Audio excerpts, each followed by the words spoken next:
And this task was in deciding who we should nominate and honor tonight as our Lifetime Achievement Award winner. And the process to nominate and call up Ray Dalio was very straightforward. We looked at a number of possible candidates, and given the people that we had nominated and honored in the past, it was just a standout to the point of almost oversight that we hadn't brought in Ray earlier. If you look at what he has done in terms of contributing to the industry, it's outstanding. He is probably more responsible than any single individual for getting institutions into the hedge fund business. Now, when you think of it, the way hedge funds started, what they were, where they're going now, by the end of next year, it's estimated that 80% of assets going into hedge funds will be institutional assets. And the guy who laid the foundation for that is Ray Dalio.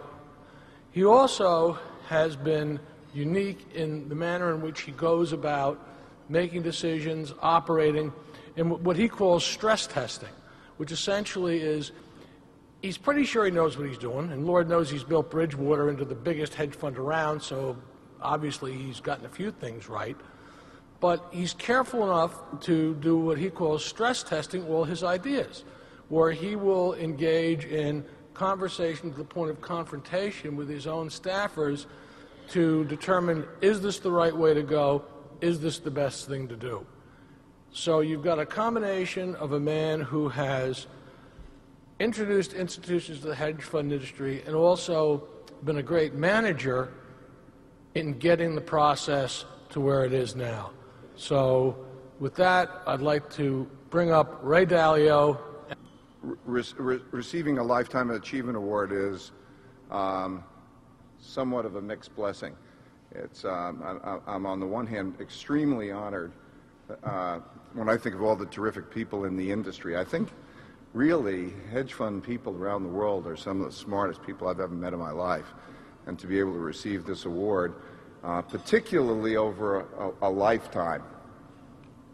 A lifetime, I think people get to know what you're like.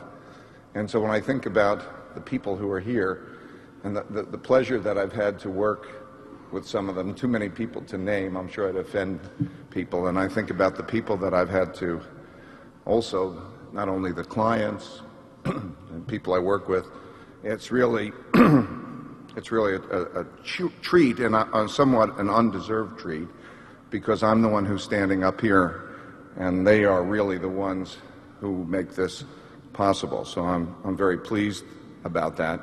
On the other hand, I understand that Lifetime Achievement Awards come late in your career, and I'm just beginning, so I think that, you know, it's a little bit not at the end of my career, so I'm a little bit disappointed about that part of it. Also, there's an aspect to this which I've been so used to being the anti-establishment that it's a little bit odd to be up here and be considered, you know, part of the establishment or of the establishment. It's something that I haven't gotten used to. And it gets me a little bit nervous, too, because I've honestly, when you get an award like this, I guarantee you that I'm really not as good as they say that I am.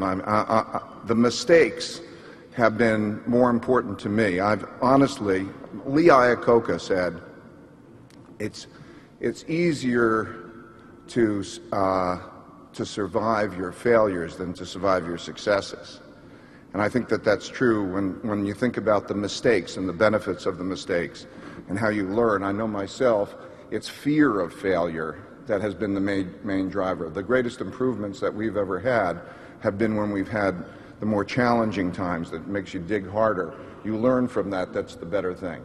So it's been a tremendous mixed blessing in order to be up here. But there's been a lot of talk about Bridgewater's culture, and I thought I would just say a few words about what that is and why Bridgewater has been special, and I'm going to take that opportunity. I have a clicker. I don't have a clicker. Do you? Thank you. So I just want to say a few words about, okay.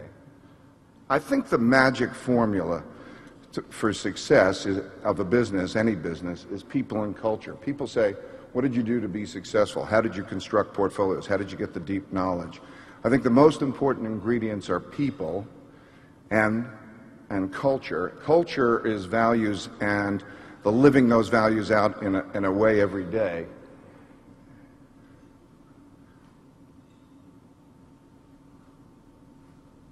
So people.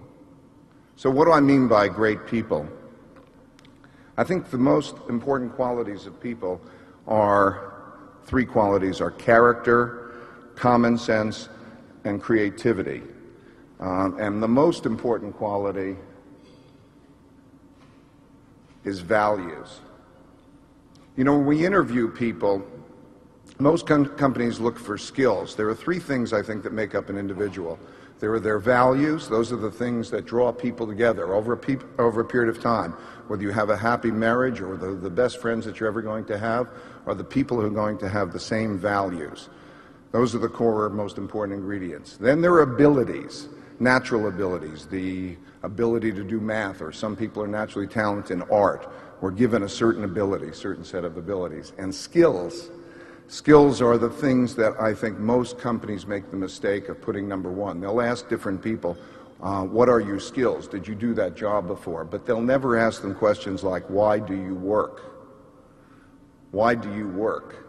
For example, when we hire people, the most important question is values. Why do you work? If you're interested in working for money, you don't belong at Bridgewater. If you're interested in working for money and status, you don't belong at Bridgewater. We want people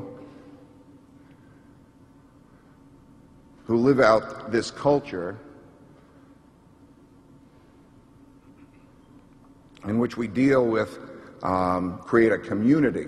So this community, these are the words that are essential to the process. We have to have group values. If you don't talk about the values and the people that you're working with, how do you know you have those values? So when I look at, we've been doing this now for 35 years. 35 years is a testament to the character of the people who are doing that work. So 35 years, you can tell what types of qualities they have.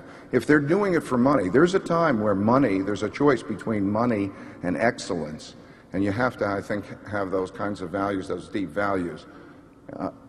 So you have to have those group values. Well, the most overriding value for us is truth, and we talk about the debate to get at truth. So you might hear that Bridgewater is a very tough place to be.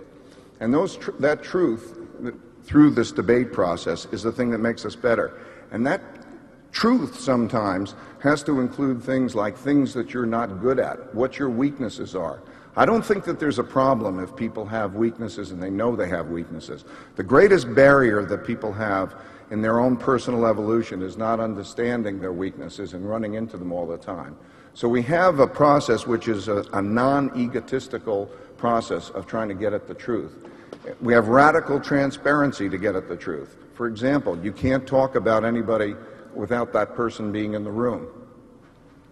Almost all of our meetings are taped, so anybody in the company can listen to them through that radical transparency, because that produces an idea meritocracy. And excellence, that's what we try for. Excellence is not about money. Stradivarius built beautiful violins, not because he thought that they would be more profitable to sell an expensive Stradivarius violin. There's a sense of beauty, and the people in our operation have to have that sense of beauty.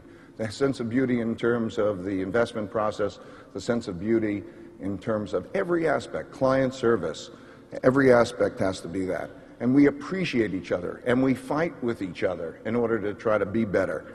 And that's what creates community. You have to have a community. I believe that a community is a place where people care deeply because they share those same values.